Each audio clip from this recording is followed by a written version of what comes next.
xam ne dañuy toog 2 ans di ko xalaat ak suñuy partenaires bind ko teg ko jëfee ko mu leer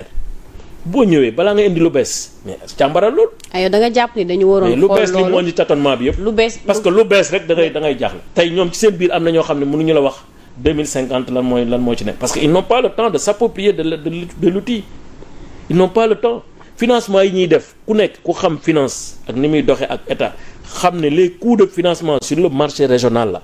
où chaque mois ou 2 mois le Sénégal va sur le marché pour lever 15 milliards 40 milliards 150 milliards 40 50 di dem suul bukki boobu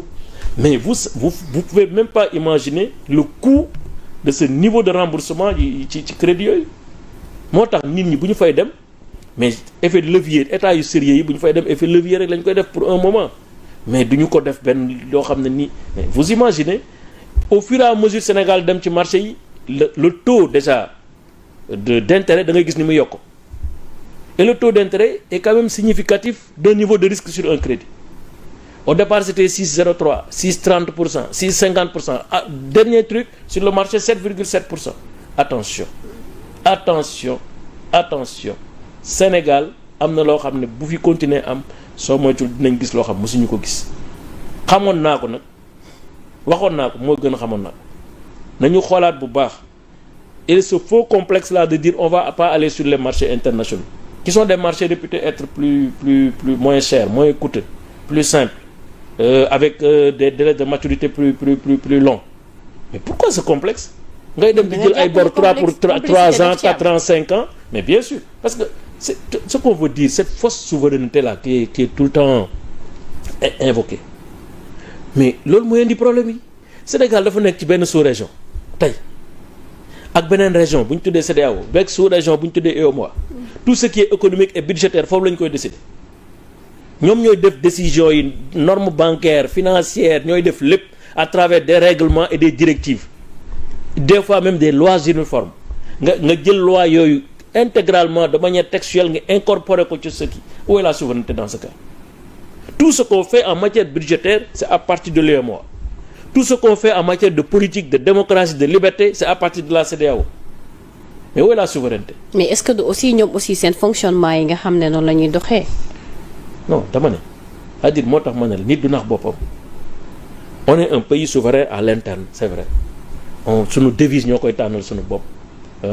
un peuple un but une fois suñuy couleur ñoo koy tànnal suñu bopp suñu constitution ñoo koy tànnal suñu bopp pourvu que ça soit une constitution qui sera conforme un peu à certains principes et certains engagements internationaux du Sénégal suñuy salaire suñuy recrutement suñuy avancement suñu éducation suñu enseignement ñoo koy tànnal suñu bopp mais foofu la yem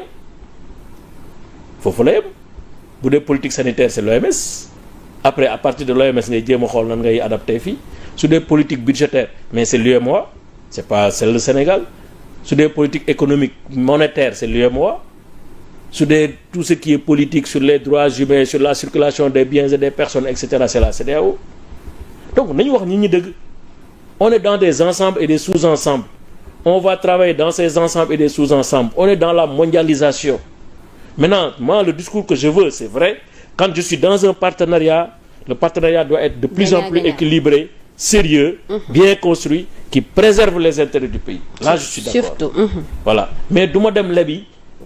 sur le plan international du ma dem club de Paris parce que alors que c'est moins cher alors que y a beaucoup plus d'argent parce que simplement du ma kon bu lebiti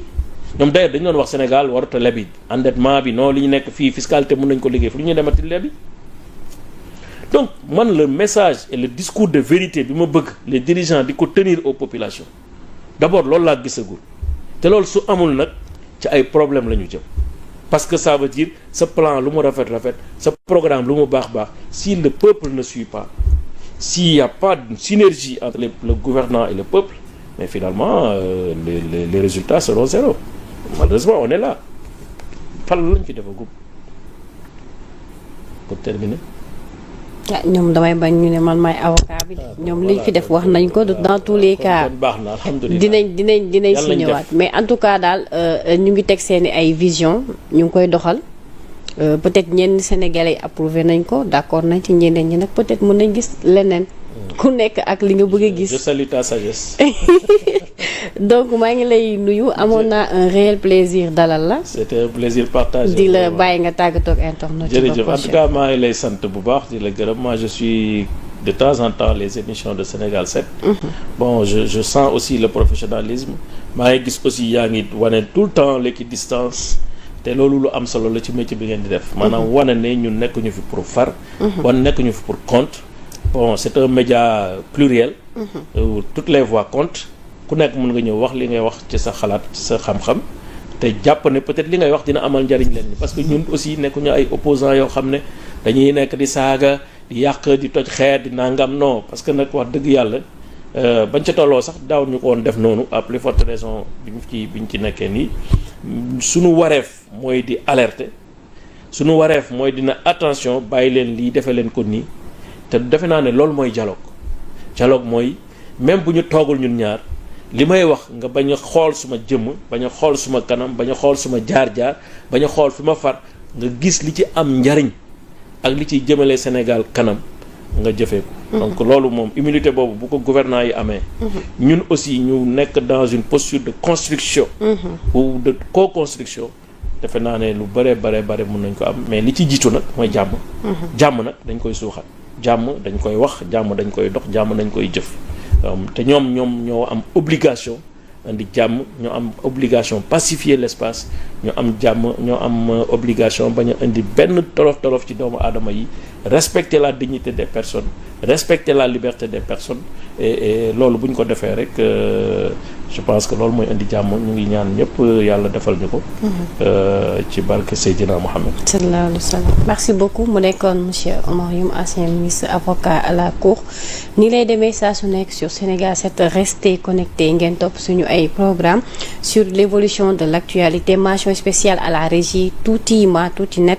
donc maa ngi koy jaajëfal bu baax a baax ci li nga xamante ne moom mooy liggéey bu mucc ayib bi restez connectés peut-être dans 2 jours ou 3 jours dinañ fi dalalaat gan gu am solo bu ko defee moom tamit bu ñëwee ñu waxtaane faram-fàcce li nga xamante ne moom mooy réew mi waxtaane ko ba sénégalais bu nekk mën ci jëriñoo mention spéciale aux internautes yi nga xam ne ñu ngi ñuy topp saa su nekk ci plateforme bi nga xam ne moom mooy Sénégal 7 d'ici là portez-vous bien à très bientôt jërë ngeen jëf